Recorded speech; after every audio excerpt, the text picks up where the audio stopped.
Praise the Lord. கர்த்தருடைய பரிசுத்த நாமம் மையப்படுவதாக. தேவன் இந்த புதிய நாளிலே புதிய கிருபையோடு பலத்தோடு இந்த நாளை தந்திருக்கிறார். அதற்காக கர்த்தருடைய நாமத்தை மையப்படுத்துவோம்.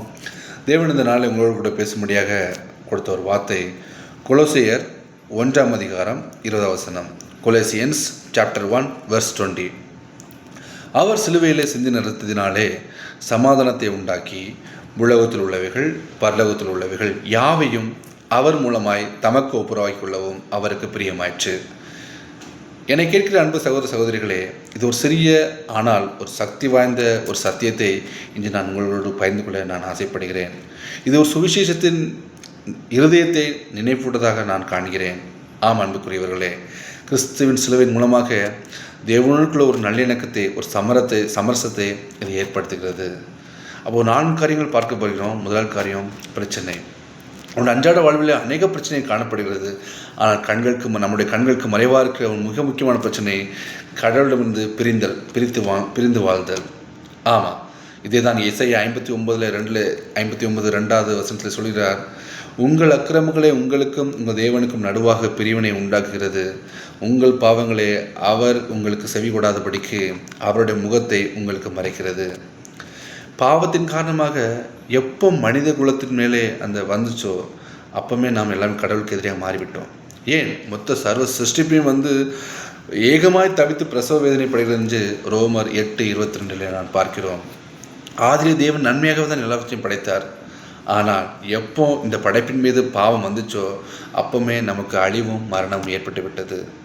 அப்போ நான் அந்த புதிய ஒரு உறவை நான் மறுபடியும் புதுப்பித்துக் கொள்ளணும், தேவனோட சமரசத்தை பெற்றுக்கொள்ளணும், ஒப்புரவாகணும். இதுக்கு தீர்வு தான் என்ன, நான் எப்படி பாவ மன்னிப்பை பெற்றுக்கொள்வது அப்படின்னு நான் யோசித்து பார்க்கும் பொழுது இரண்டாவது ஒரு காரியமாக பார்க்கிறோம். அதோட தீர்வு இயேசு கிறிஸ்துவின் இரத்தமே. அப்போ இந்த வார்த்தையில் சொல்லப்பட்டபடி அவருடைய சிலுவையின் இரத்தத்தினாலே நமக்கு சமாதானம் கிடைக்கிறது. ஆமென். அப்போது தேவனுக்குள்ள உள்ள சமாதானம் ஒரு இலவசமாக நமக்கு அல்ல, அது விலைக்கிரயம் செலுத்தப்பட்டது. அந்த விலைக்கிரயம் இயேசு கிறிஸ்துவினுடைய அந்த இரத்தத்தினாலே, அந்த விலையேறப்பட்ட அந்த பரிசுத்த இரத்தத்தினாலே நாம் அவருக்கு தேவனோடுக்குள்ள உறவிலே நான் மறுபடியும் புதுப்பித்துக் கொள்ள அந்த இரத்தம் எனக்கு உதவிச்சு. அப்போ அந்த இரத்தம் எங்கே சிந்தப்பட்டுச்சுன்னா சிலுவையில் சிந்தப்பட்டுச்சு. ஆமாம், எத்தனையோ மரணங்கள் சிலுவையில் நகர்ந்திருக்கு ஆண்டவர் இயேசு கிறிஸ்து இறப்பதற்கு முன்பதாகவே. ஆனால் அவருடைய இரத்தமும் அவருடைய மரணமும் நம்மளுக்கு ஒரு தீர்வு கொடுக்கல, தேவனுக்குள்ள உறவுல புதுப்பித்துக் கொள்ள.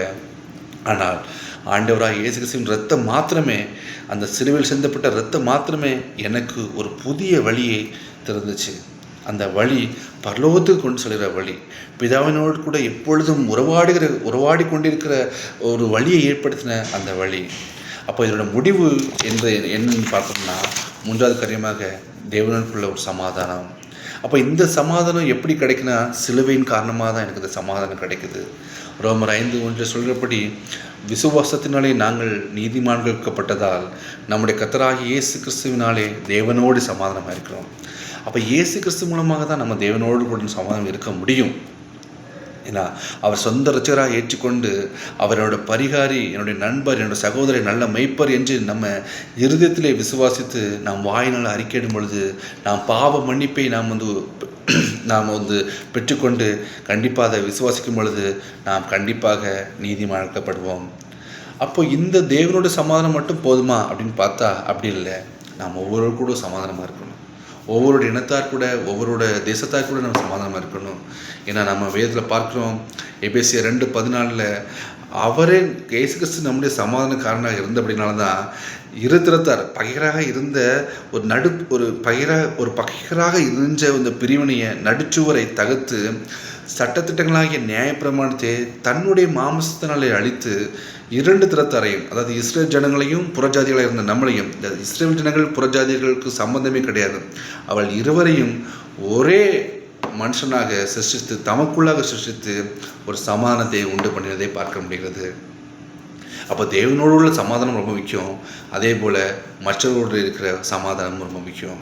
அப்போ அவர்கள் மாம்சத்தில் இஸ்ரவேலர்கள் இருந்தாலும் இன்றைக்கு யாரெல்லாம் தேவனாகிய ஆண்டவராகிய இயேசு கிறிஸ்துவை நாம் சொந்த ரசத்தை ஏற்றுக்கொண்டிருக்கிற நீங்களும் நானும் ஆவிக்குரிய இஸ்ரவேலர்களாக காணப்படுகிறோம்.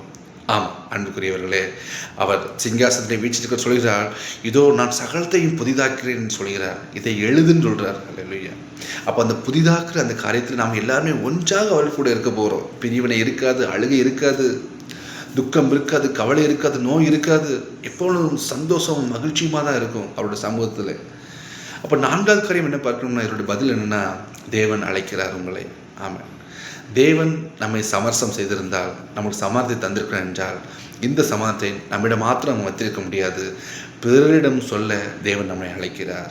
ஆம் அன்புக்குரியவர்களே, கொரிந்தியர் 5:20 சொல்கிறது, ஆனபடியினாலே தேவனானவர் எங்களை கொண்டு புத்தி சொல்கிறது போல நாங்கள் கிறிஸ்துவுக்காக ஸ்தானாதிபதிகளாக இருந்து தேவனோடே ஒப்புரவார்கள் என்று கிறிஸ்துவ நிமித்தம் உங்களை வேண்டிக் கொள்கிறோம். ஆமென். இதுதான் முக்கியமான ஒரு வார்த்தை. கிறிஸ்துவ நிமித்தமாக நான் உங்களை வேண்டிக் கொள்கிறோம், நீங்கள் எல்லாருமே தேவனோடு ஒப்புரவாகணும் அப்படின்னுட்டு. இந்த உலகத்தில் என்னென்னமோ காரியங்கள் போயிட்டுருக்கு, கலாச்சாரங்கள் வடிவத்தில் ஒவ்வொரு இனத்துலையும் ஒவ்வொரு தேசத்துலையும் விபரீதமாக போயிட்டுருக்கு. ஆனால் இது எல்லாமே சமாதானத்தை தரும்னு பார்த்தா சமாதானம் தராது. என்னுடைய குடும்ப சமாதானம் தருமா, என்னோடய மனைவி, என் பிள்ளைகள், பெற்றோர்கள் இந்த சமாதானம் தருமா தராது. ஆனால் அதே இது இயேசுவினுடைய இரத்தத்தின் மூலமாக நாம் மீட்கப்பட்டு ரட்சிக்கப்பட்டோம். ஆனால் அவரை ஏற்றுக்கொண்டு நாம் விசுவாசிக்கும் பொழுது கண்டிப்பாக ஒரு சமாதானத்தை பெறுவோம். இந்த சமாதானத்தை நாம் மற்றவரிட சொல்லி, இப்போ நம்ம எல்லாருமே ஒரு அம்பாஸ்டராக, கிறிஸ்துவனுடைய அம்பாஸ்டராக, இப்போ அவர் நமக்காக பிதாவிடத்தில் பரிந்து பேசி கொண்டு இருக்கிறார், நம்மளுக்கு கிருபை தந்து கொண்டு இருக்கிறார், அவருடைய ஆவியை தந்திருக்கிறபடினாலே, அந்த ஆவியின் பலத்தினாலே நாம் எல்லோரும் இந்த சமாதானத்தின் நற்செய்தியை எல்லோருக்கும் சொல்லி தேவனோடுக்குள்ள உறவை மறுபடியும் புதுப்பித்துக் கொள்ள, இந்த ஒப்புரவின் இந்த செய்தியை சொல்ல தேவன் இந்த நாளில் நம்மை அழைக்கிறார். ஆமென். அப்போ முடிவு என்னென்னா, இந்த கொலோசியர் 1:20 நமக்கு சொல்கிறது, பாவம் நம்மை பிரித்தது தேவனிடத்திலிருந்து, சிலுவை, இயேசு கிறிஸ்துவனுடைய சிலுவை நம்மளை சமரசம் செய்தது. இப்பொழுது நாம் சமாதானத்தோடு வாழ்கிறோம். இந்த சமாதானத்தை நாம் மற்றோடு பகிர்ந்து செல்வோம். உண்மையான சமாதானம் பணத்திலோ இல்லை புகழ்ச்சியிலோ பெருமையிலோ உலகத்திலோ காணப்படலை, வெற்றியிலோ காணப்படலை. ஆனால் உண்மையான சமாதானம் நமக்கு சிலுவையிலே இயேசு சிந்தின இரத்தத்தின் மூலம் மாத்திரமே நமக்கு காணப்படுகிறது. அப்போ நாம் ஒரு சமரசம், ஒரு நல்லிணக்கம் பெற்ற ஒரு ஜனங்களாக நாம் வாழ்வோம். இந்த நல்லிணக்கத்தின், இந்த சமரசத்தின், இந்த சமாதானத்தின் செய்தியை மற்றவர்களோடு பகிர்ந்து கொள்வோம். கர்த்தர் உங்கள் ஒவ்வொருவரையும் ஆசீர்வதிப்பாராக. God bless you. ஆமென்.